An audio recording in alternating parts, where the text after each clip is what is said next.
네, 저는 18년차 초등학교 교사 강혜진입니다. 저는 지난 4월에 스터디언에 올라온 어떤 영상을 보고 충격을 받았어요. 나도 저렇게 되고 싶다. 그래서 그날 이후부터 약 4개월이 넘는 시간 동안 하루도 빠짐없이 PDS 다이어리를 기록합니다. 저는 특히요, 초등학교 4학년 때부터 어려워진 가정 형편을 먼저 고려할 수밖에 없었습니다. 제가 뭘 좋아하는지, 뭘 싫어하는지 미처 파악하기도 전에 말이죠. 저는요, 청각 장애가 있으신 아버지와 그리고 다리가 불편하신 할머니 밑에서 자랐습니다.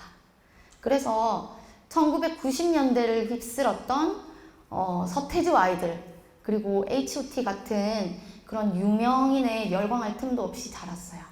빨리 커서 돈을 벌어야겠다. 그래서 아빠랑 할머니한테 도움을 드려야 되겠다. 그런 딸로 자라야겠다라고 생각하고 컸습니다. 저한테도 꿈이 있었어요. 어렸을 때 저는 좀 철없는 꿈이었긴 하지만 대한민국 제1호 노벨문학상 수상 작가가 된다는 꿈을 갖고 있었습니다. 그런데 그 꿈은 아무한테도 얘기해 본 적이 없어요. 그냥 그렇게 가장으로서의 각오만 다지면서 커왔습니다. 그러다가 초등학교 6학년 때 제가 만난 담임 선생님이 너무 따뜻하고 좋으신 분이셨어요. 그래서 그걸 계기가 돼서 제가 교대로 진학하게 됩니다. 그리고 20살 때 남자친구를 만나게 됩니다. 그리고 그 남자랑 7년을 연애했어요. 그리고 그 와중에 임용에 합격을 해서 교사의 길을 걷게 됩니다. 그리고 결국 결혼에 올인했습니다. 네. 이때부터 저는 현우쌤 와이프, 그리고 저희 남편은 혜진쌤 남편이라고 불리는 교사 부부로서의 삶이 시작됐습니다.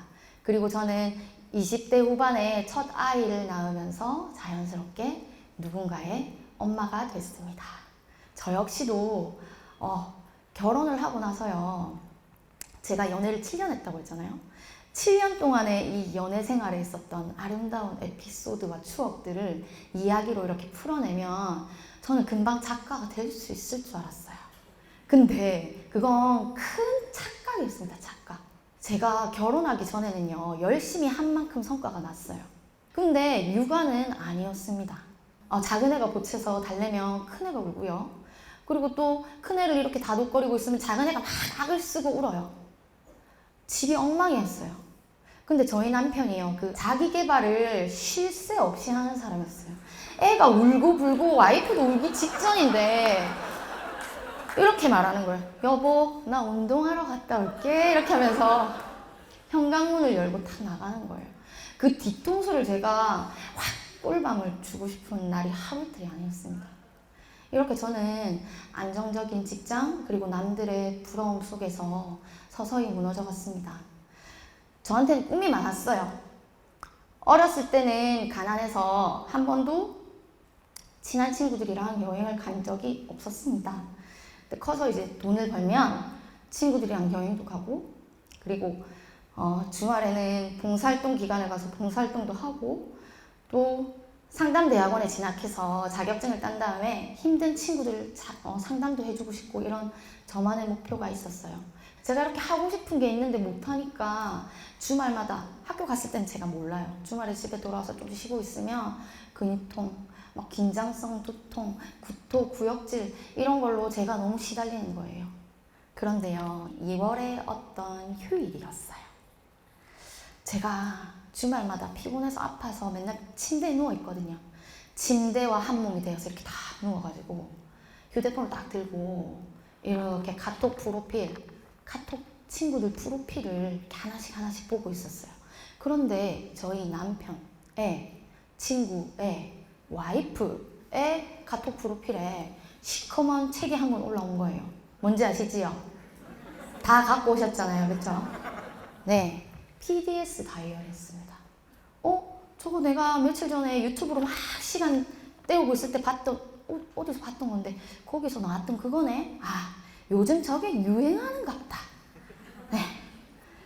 삶에 낙이 없었어요. 쇼핑에 돈을 막 꼬라박고 있을 때였습니다. 저것도 사야지 이렇게 생각하고 2월이었음에도 불구하고 다이어리를 제가 샀습니다. 이 다이어리를 사면요, 어떻게 사용하는지 알려주는 단톡방도 있다는 거예요. 그래서 제가 제가 가입을 했습니다. 그리고 나서 다이어리 딱 펼쳐봤어요. 근데 네모칸만 빽빽하고 뭐 별것도 없어요. 어떻게 써야 되겠노? 막 걱정이 되는 거예요. 35,000원.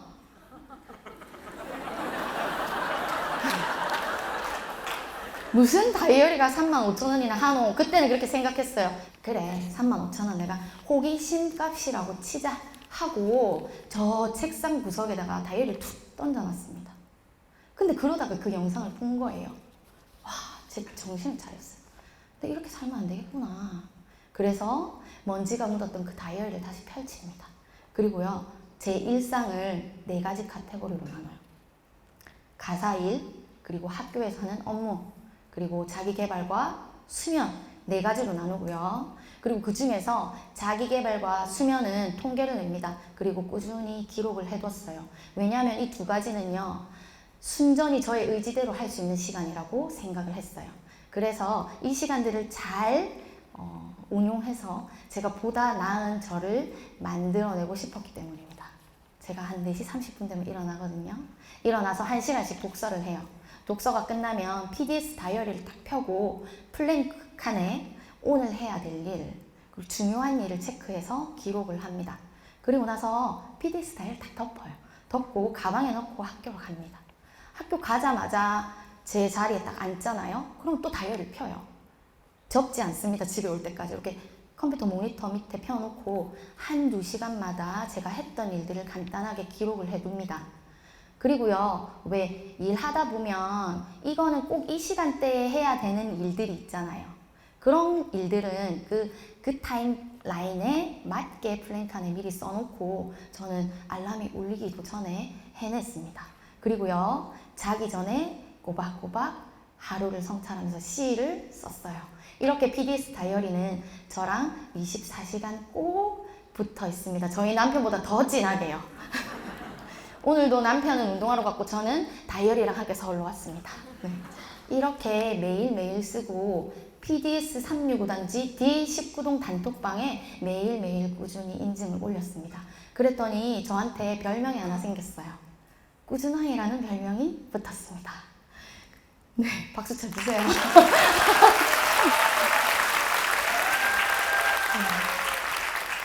근데 그 단톡방에 있는 사람들 한 번도 만난 적이 없잖아요.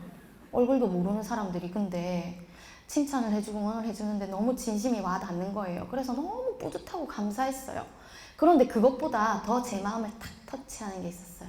뭐냐 하면 제가 이렇게 꾸준히 인증을 올리니까 누군가가 저를 보고 자극을 받는다는 거예요. 그런 꾸준함, 그리고 내가 그냥 인증만 했는데도 누군가가 자극을 받네? 와, 이렇게 있을 수 없어. 참을 수 없다. 그래서 제가 오로담으로 다시 들어갑니다. 이번에는요, 66 챌린지 운동 노트를 딱 샀어요. 저희 직장이 집에서 왕복 한 45km쯤 떨어져 있거든요.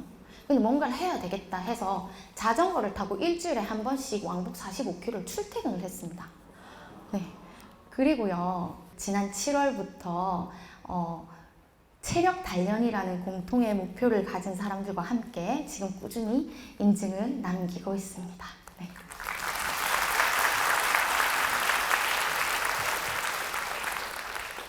제가 PDS 다이어리를 쓰고 난 이후부터요, 뭔가 해야 되겠다는 각오가 막 솟는 거예요.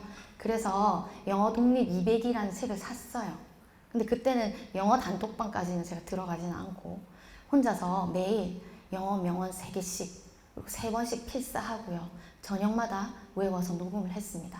그렇게 쉬지 않고 했더니 평일 기준 66일째 되는 날 제가 제 인생에서 처음으로 영어책 한 권을 마스터했습니다.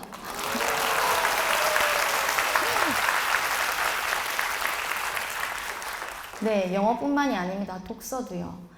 새벽 4시 45분부터 1시간씩 독서하는 모임에 제가 가입을 했어요. 그리고 나서요, 딱 하루 늦잠 잤어요. 그날 6시에 일어났거든요. 너무 아쉽게도.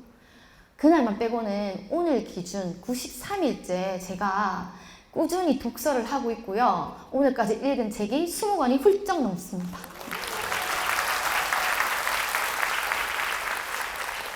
제가 오늘 아침에 창원에서 5시 1분 첫 KTX 타고 왔거든요. 그러면 이제 독서 시간이랑 겹치잖아요.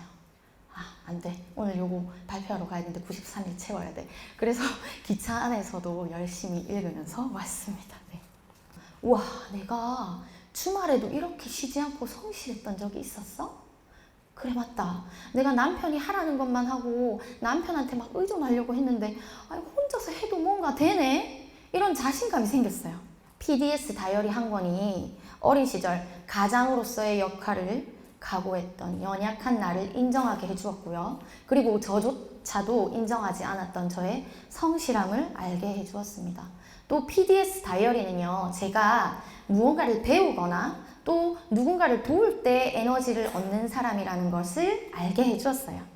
그래서 이런 제가 너무 자랑스럽고 사랑스러워서 여러분도 한번 따라 해보세요. 제가 자주 손바닥을 펴서요. 한번 해보세요. 아우, 혜진이 너무 잘한다. 너무 사랑스럽다. 이렇게 저를 사랑하게 되었습니다.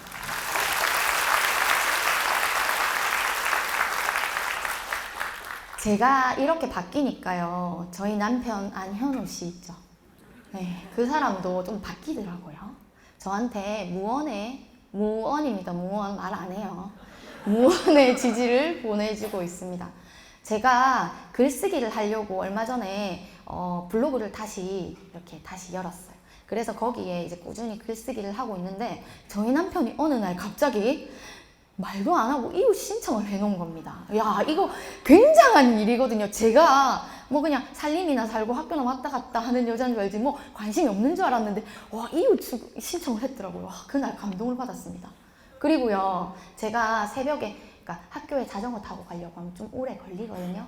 새벽에 일찍 일어나야 돼요. 근데 자전거 타고 가려고 이렇게 준비를 하잖아요. 그러면 이렇게 누워서 실눈을 뜨고 이렇게 봐요. 보는데 뒤로 이렇게 흘끔 보잖아요. 그러면 씩 웃고 있어요. 그게 굉장한 칭찬입니다, 그게.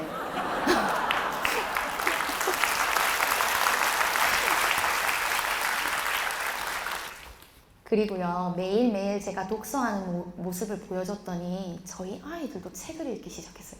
우와, 기적 아닙니까, 이거? 읽으려 해도 안 읽는데. 네, 그래서 매일 저녁 식탁에 같이 앉아서 책을 같이 읽어요. 그래서 지금 화면을 보고 있을 우리 주원이 주아 너무 고맙고 대견하다. 사랑한다. 그리고요, 저희 친정아버지는요, 더 이상 청각 장애를 원망하지 않으시고요. 지난 5월에 경남 장애인 기능 대회 양장 부분에서 금메달을 따셨어요. 네, 41년 제 인생사를 경청해주신 여러분께 이제 그 영상이 무엇인지 한번 알려드리겠습니다. 저를 정신 차리게 했고, 그리고 먼지가 쌓여있던 그 PDS 다이어리를 다시 펼치게끔 했던 그 영상입니다. 지난 2023년 4월 15일 부산에서 올라왔다고 하던 프로모닝어 이주영 씨의 영상이었습니다. 주영 씨는요, 그냥 오로다 데이에 나왔던 그냥 그 영상에 나왔던 그 사람이 아니었어요. 주영 씨는요, 저희 남편의 절친의 와이프였습니다.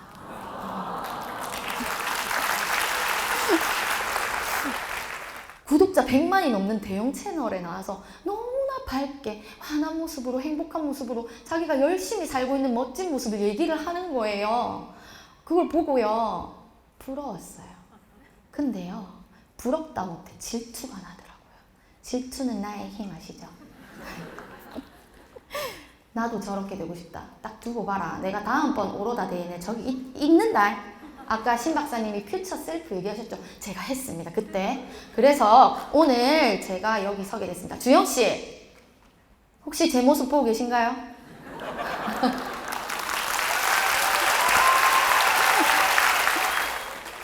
계십니까, 여기? 주영씨! 어떡해!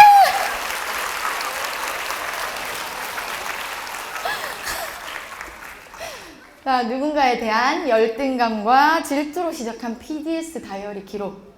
그렇게 해서 진짜 찾게 된 내 모습. 주영 씨가 아니었다면 저는 오늘 여전히 침대에 누워서 카톡 친구들 프로필만 보면서 제 못난 모습과 비교하고 있었을지도 모릅니다. 저 역시도 누군가에게 성장 자극이 돼줄 수 있는 사람이었으면 좋겠다는 작은 소망을 가슴속에 품어봅니다. 그리고 오랫동안 묻어두었던 우리나라 최초의 노벨문학 수상자 제1호 작가라는 꿈을 이루기 위해서 저는 오늘도 플랜2C 기록을 남기겠습니다. 감사합니다.